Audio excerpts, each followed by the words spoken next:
Have you ever told yourself, I'm not addicted to YouTube? I'm learning? I did. I convinced myself that every video, every podcast, every self-improvement clip was somehow making me smarter. But deep down, I knew it wasn't. I wasn't learning. I was escaping. Because here's the truth most people won't admit. YouTube addiction doesn't look like an addiction. It looks productive. It hides behind words like educational and motivational. You don't even realize it's draining you until the silence feels uncomfortable. Psychologists say what keeps us glued to the screen isn't knowledge, it's dopamine. The brain's reward system fires not when we learn something new, but when we expect to. The moment before you click a new video, your brain whispers, maybe this one will finally change me. That anticipation is the trap. Once you understand that, the algorithm loses its power. Because it was never about information, it was about stimulation. 1. The dopamine trap. Your brain isn't addicted to content, it's addicted to anticipation. Every scroll, every thumbnail, every autoplay suggestion triggers the same chemical loop found in gambling. The platform knows this, and it's built to feed it. That's why after hours of educational videos, you still feel restless. You weren't watching to grow. You were chasing that next mental hit. But once you see the pattern, it breaks. Because awareness kills addiction faster than willpower ever can. 2. Escape in disguise. Most people don't watch YouTube because they're bored. They watch because they're avoiding something. Psychology calls this escape behavior, when you use stimulation to hide from discomfort.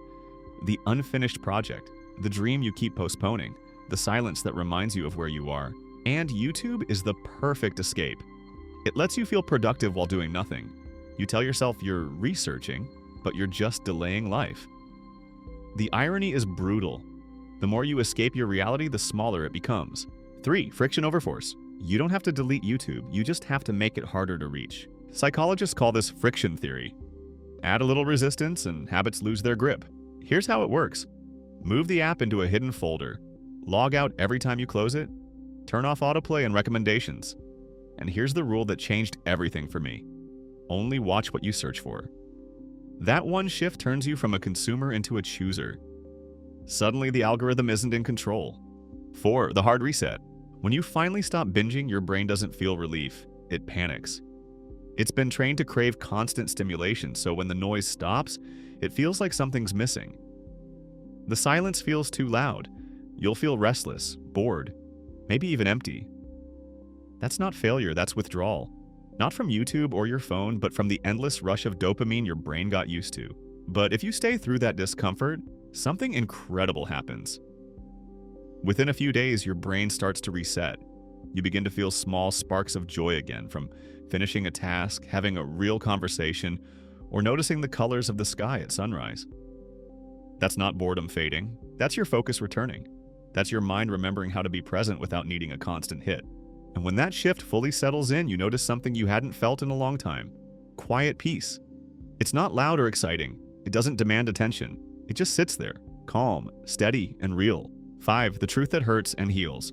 Psychologists at Stanford once said, "The greatest addiction of our time isn't drugs, it's distraction." Think about that. Every time you lose your attention, you lose a piece of your life. Not in hours, but in moments. The kind that could have built something meaningful. But here's the twist.